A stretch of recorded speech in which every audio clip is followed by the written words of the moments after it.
Welcome to Lesson 11E, Detached Oblique Shocks. In this lesson, we'll do an example problem, two-dimensional wedge flow with oblique shocks, and I'll discuss why an oblique shock may detach and form a bow shock. Now I'll do a quick example. Air at Mach number 2 turns through an oblique shock with theta, the turning angle of 10 degrees. Using the theta-beta-M equation, I get two betas, a weak one and a strong one. The weak beta is 39.3 degrees, and the strong beta is 83.7 degrees. This is what you'd see with flow over a 2D wedge of half angle delta equal 10 degrees. The shock angle for the weak shock would be 39.3 degrees, and the shock angle for the strong case would be 83.7. In either case, the turning angle theta is equal to delta, in this case 10 degrees.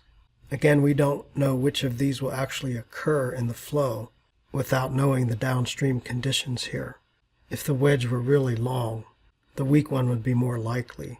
But if this body suddenly got thicker, the higher pressure in this region could force this oblique shock to become the strong one. We can also calculate Mach numbers and pressures, etc.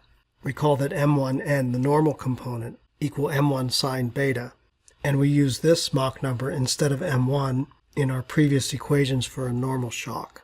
Here, for our example, the weak case has beta equal 39.3 degrees, which when we plug into this equation gives us a Mach number of 1.267. We repeat for the strong case, where we use this beta, we get 1.988. This does not differ much from 2.0 because this shock is almost a normal shock, whereas this one has a much shallower angle, and so the normal component is much smaller than 2.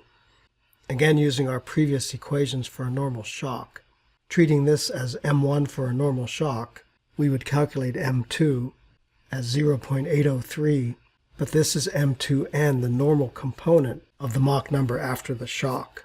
Similarly, for the strong case, M2n is 0.579. Both of these are subsonic as they must be, because they're the normal component across a shock. M2n is M2 sine beta minus theta. You would use this equation to find the actual M2 downstream of the oblique shock. Once we know M1n, we can find pressure ratios and temperature ratios, etc.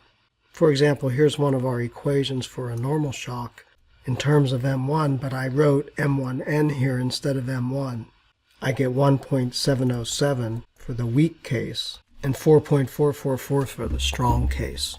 I also want to show you how to calculate these things on the compressible aerodynamics calculator online. Here's our compressible aerodynamics calculator, or CAC. We scroll down to the oblique shock relations. I put in a Mach number of 2 and a turning angle of 10, and notice that we have a choice of the weak or the strong. I'll do the weak first. When I hit calculate, it gives me M1n and M2n, which agree with my calculations. It also gives the correct beta. The CAC calls it a wave angle. This is beta. Temperature ratios, density ratios. The pressure ratio of 1.707 also agrees with my calculations. If I change this to the strong shock and calculate, there's my 4.444 pressure ratio, and the other values match my calculations as well. I'm always happy when I get this kind of agreement. Now let's recall from our theta-beta-M plot that for a given Mach number, the curve reaches some theta max at some M1. So we ask the question, what happens if delta is greater than theta max for a 2D wedge? I'll make this statement. It is impossible to have a straight oblique shock with the turning angle greater than theta max for a given M1. Even in the case with M1 equal infinity, recall that theta max was about 45.6 degrees. So a corollary to this statement, it is impossible to have a straight oblique shock with a turning angle greater than about 45.6 degrees. So what happens if the wedge angle is bigger than that? The answer is the shock detaches and becomes a bow shock. Again, using Mach number 2.00 as an example, theta max is about 23 degrees, where beta is about 64.6 degrees at that point. For theta less than theta max, a straight oblique shock is possible, as we have been discussing. But for theta greater than theta max, a straight oblique shock is not possible. Instead, the flow will jump to form a bow shock. I did some CFD calculations for my textbook where I illustrate this. Here's a 2D wedge with half angle 10 degrees, 20 degrees, and 30 degrees with an incoming upstream Mach number of 2.0. For the 10 and 20 degree cases, we get a nice oblique shock attached to the vertex of the wedge. By the way, we're plotting contours of Mach number. The red color is the high speed Mach number of 2.0, and dark blue goes down to about 0.2 in this color scale. But when theta exceeds theta max, which we just calculated as about 23 degrees, here for example it's 30 degrees, that oblique shock cannot be maintained and it jumps away from the wall and forms a detached or bow shock. So my CFD analysis agrees with what we stated above, which I'll state here in a slightly different way. At a given Mach number, M1, there's a maximum wedge half angle, above which a bow shock is the only valid solution. These cases gave me an oblique shock, whereas the CFD converged on this solution that had a bow shock. You would not be able to satisfy the equations of motion with an oblique shock attached to this vertex for this 30 degree case, whether you're doing it analytically or with CFD. We're not going to talk much about axisymmetric oblique shocks. These form when you have a cone rather than a 2D wedge. I just want to point out that similar things happen. Here we have a cone with half angle 20, 40, and 60 degrees. The first two cases give us an oblique conical shock. In this case, the shock is axisymmetric around the axis of symmetry.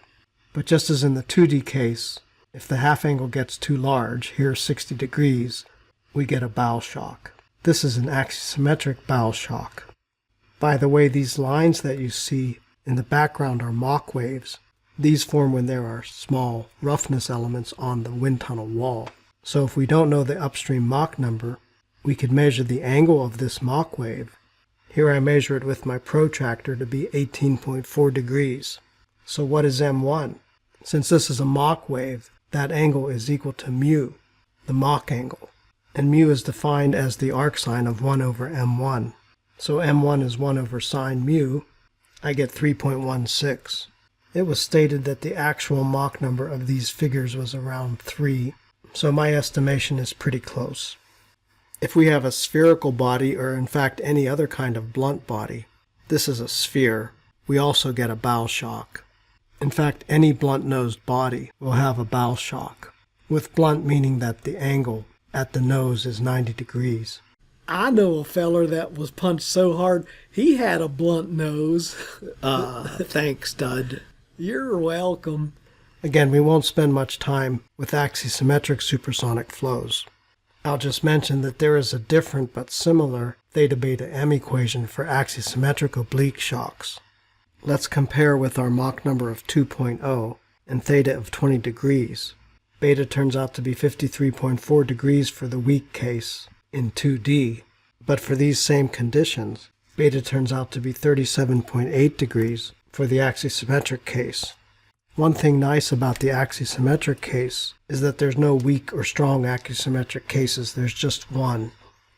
I'll show this on the CAC. First I'll do the 2D weak shock case for 20 degrees, which is the one we're comparing. There's my beta of 53.4. For the conical shock at Mach number 2, there's only one cone angle. It doesn't give you the option of weak and strong, as it does in the 2D case. And the wave angle, or beta, is 37.8 degrees as we calculated.